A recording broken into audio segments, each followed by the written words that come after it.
Hello, and welcome, my friends, to the next video in the Create Better Content series, where I show you how to tap into your creativity so that you can stay consistent with your marketing and reach more customers.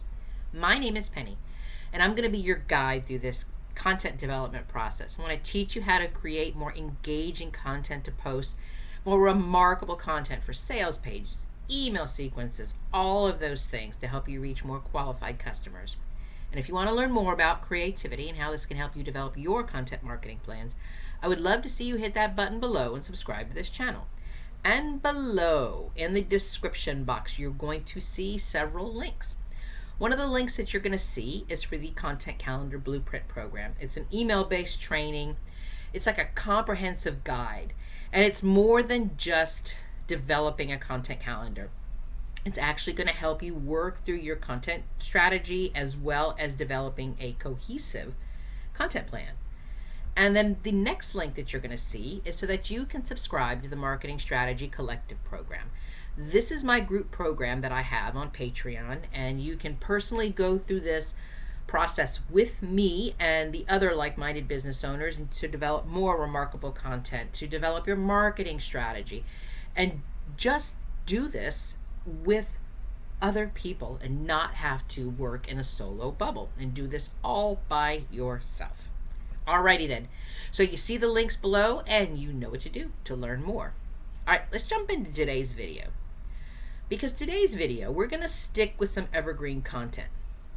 But I want to focus on one specific part of evergreen content. If you think about it from this perspective, so let me ask you, do you have like a whole bunch of content that you've created? And I mean blog posts, videos, content upgrades, all of those things combined. And it was really, really great when you first posted it, but now it's not getting any traction. And you can't figure out how you can breathe new life into it and reach new people without starting all over from scratch. So let's talk about this today, because this is one of the main things. This whole idea that I just described to you about updating your content is what makes evergreen content so amazing for your marketing messages. When you update and then repurpose old content, you actually start to really grow your online presence, and it helps you engage with your potential customers more effectively. So let's talk through this. Let's think about, first off, I want you to think about if you have content that you currently have on your website, whether it's a blog post, whether it's videos. Let's talk through this. So let's talk, I'm going to go through both. I'm going to talk about videos, and I'm also going to talk about blog posts. So first off, let me start with the blog post, especially with boosting your SEO, your search engine optimization. If you think about it, like you've got all this content, and every week you're like probably creating something from scratch.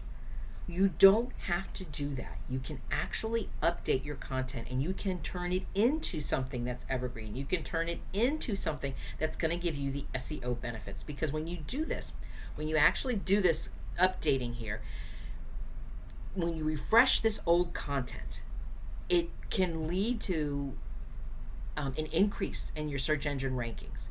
It can help you with SEO. It can provide more updated information.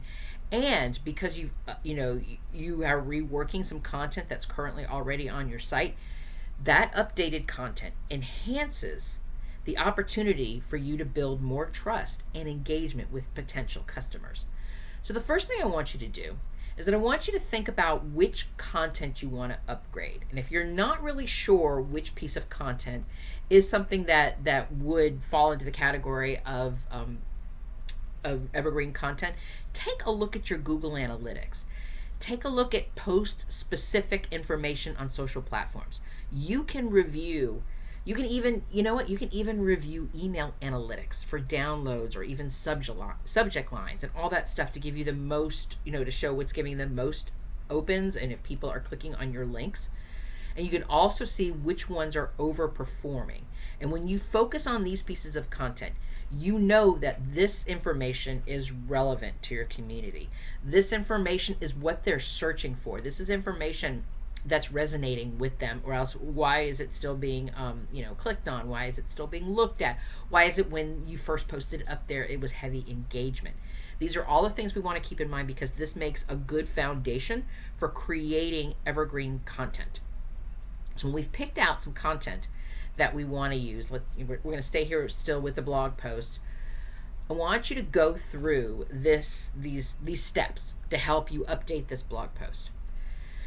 So if we look at this, this blog post, we already know that it's giving us some, engagement. We already know it's driving traffic to our site. We already know that this topic is of interest.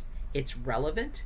It's not seasonal based. It's something that if I logged in today, it would still be as important as if I logged in a year from now.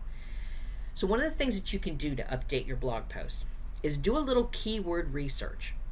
Especially if you've written this blog post, years ago, and you didn't really think when you were first putting it in that there was keywords in there, but somehow they kind of organically fell in there. Well, now's the time to be a little bit more intentional about those keywords. So you want to think about the keywords that your customers are actively searching for so that you can show up in their search. So if you find yourself that you're looking at your blog post and you're thinking that's not a whole lot of keywords in there, I want you to look through the copy and look for ways that are natural. Don't just shove keywords in there for the pure sake of having, keywords in a blog post. Make sure that they're connected. Make sure that it's naturally put in there. And I mean naturally, you can do it in the headlines. You can do it in the first paragraph of your blog post. You can do it in your subheadlines. All of those things are going to be connected to keywords and help you with that SEO boost. So those are places that you can add some keywords in there organically and naturally, and not just trying to, force in a whole bunch of keywords so that you start showing up more and more searches. And then I want you to take a look at that copy. Take a look at all of it. Look at the data numbers. Is there something that you quoted that was maybe 6 months ago, and you can go back online and you can see if the numbers have changed a little bit? And the same with any statistics and references. Are they current? Are they up to date? Are your links going to the right places? If you are linking to something, for more information, go look here. And are your links, and whether they are internal links, which means you are just adding links within your own website, or you're clicking to external links, make sure everything is accurate. Make sure it's all up to date. And as you're going through this, maybe you wrote this blog post a year ago. Maybe you wrote it 2 years ago. Maybe you just wrote it 6 months ago. However long you've written this blog post that you want to update, have you uncovered new research? Have you discovered more information? This would be a great place for you to add new sections or insights. Anything that you can do that you think that's going to provide even more comprehensive information for them, I would highly advise that this is the time that you can go back in there, even if it's just a paragraph or two.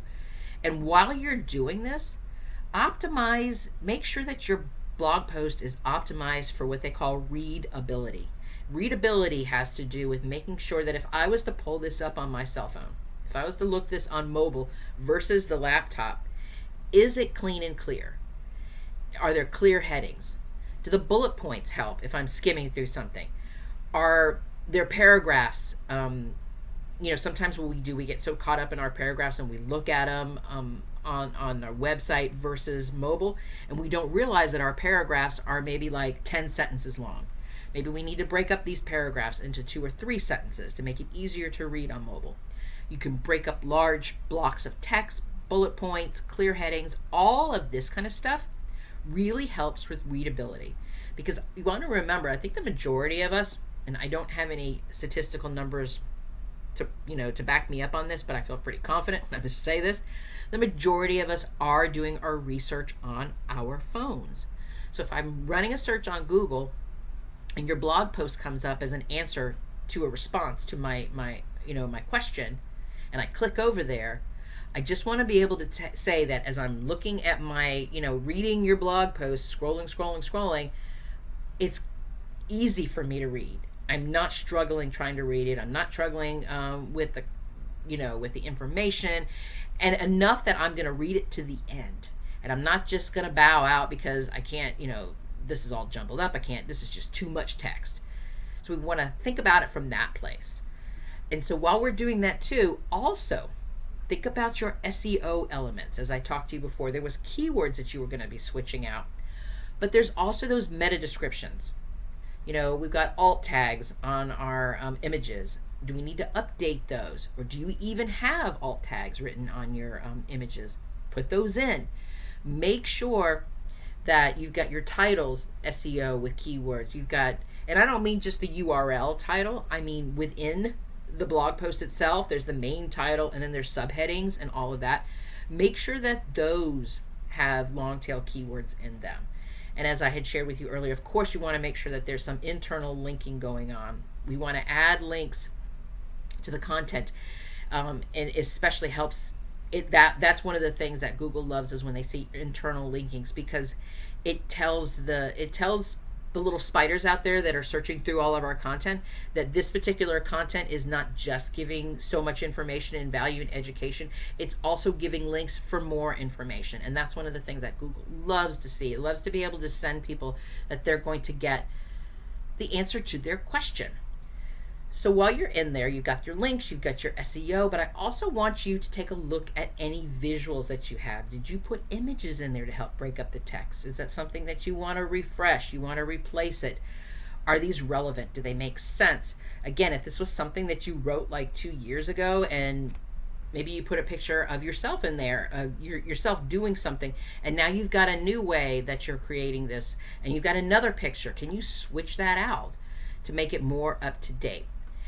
And not just your visuals, like your images, but what about your videos? Make sure that you have any, if you put any videos, and there's a lot of people who embed videos within their blog posts, because what they'll do is they'll say, now watch the video to give you the step-by-step about how this works. Make sure that that video is optimized. Make sure that it's fast loading. Make sure that it has appropriate alt text on it.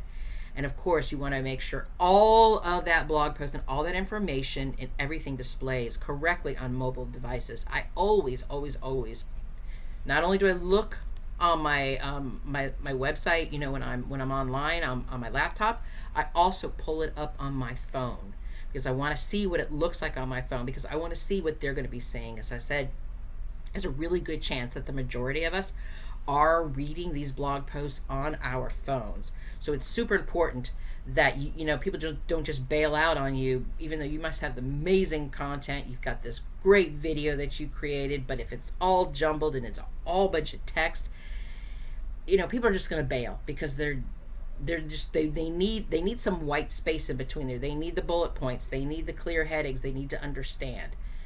And the last thing that I want you to do, that if you go through all of those steps and you actually update it, especially if you've added new content that you wanted to, you know, to add it, like something's updated over the last 6 months or 2 years or however long you've written that thing, make sure that you change the publish date.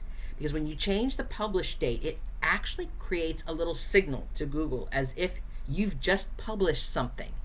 And it also lets the people know that when they've come into the blog post, that the content's been up to date.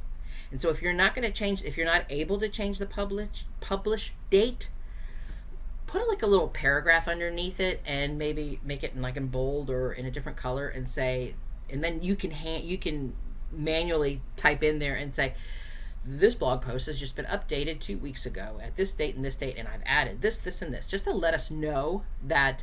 Because if you were to log into something and it said, you know, 2010 on it, and it's 2025, I might not stay long enough, because my version is that's a long time that this has not been updated. How much information has changed since then?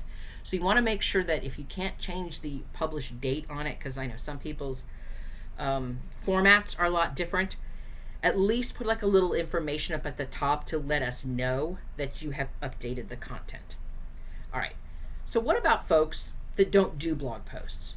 What about those of you who are just creating videos? How can you turn old videos into new content that you can utilize as evergreen? You can turn this into something that they call short form clips. Short form clips or short form videos are really engaging, and this is the space that really is growing, I would have to say. If I look at the different types of content that's out there, this idea of short form videos is what's growing in popularity. If we look at platforms like TikTok and Instagram Reels and YouTube Shorts, all of those things are prioritizing this version of short form content. And it allows to increase visibility. It helps you reach more people with your content.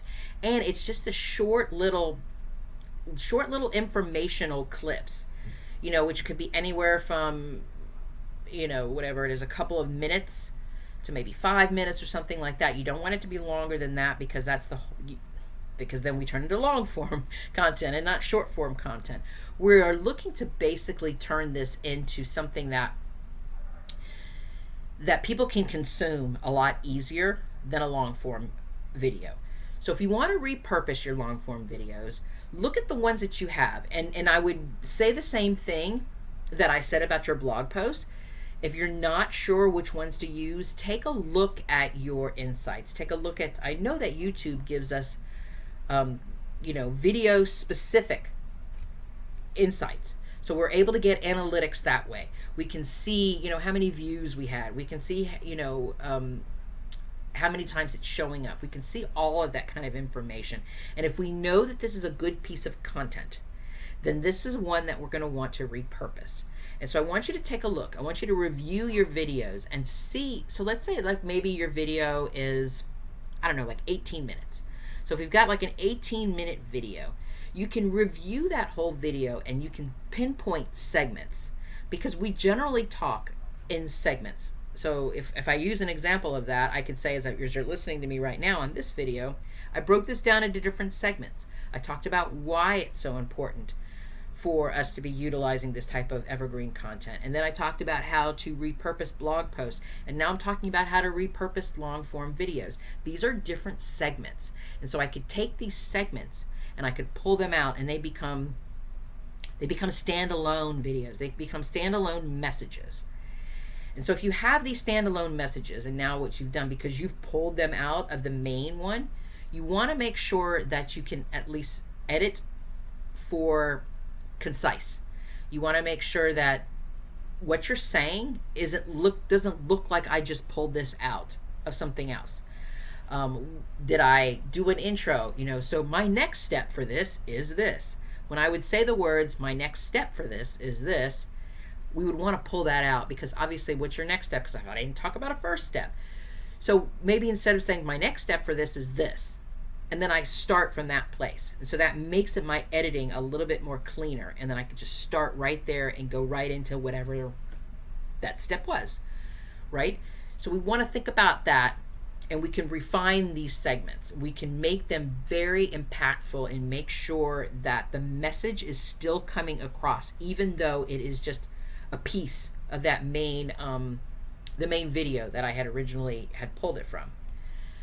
And when you think about this too, and as you're working through this editing, I want you to also think about the platform that you're going to be using. You're going to look at the ratio. You're going to look at the resolution. Look at the specifications of the platforms, because an Instagram Reel is going to be different than a YouTube Short. It's going to be different than a TikTok. It's going to be different than everything else.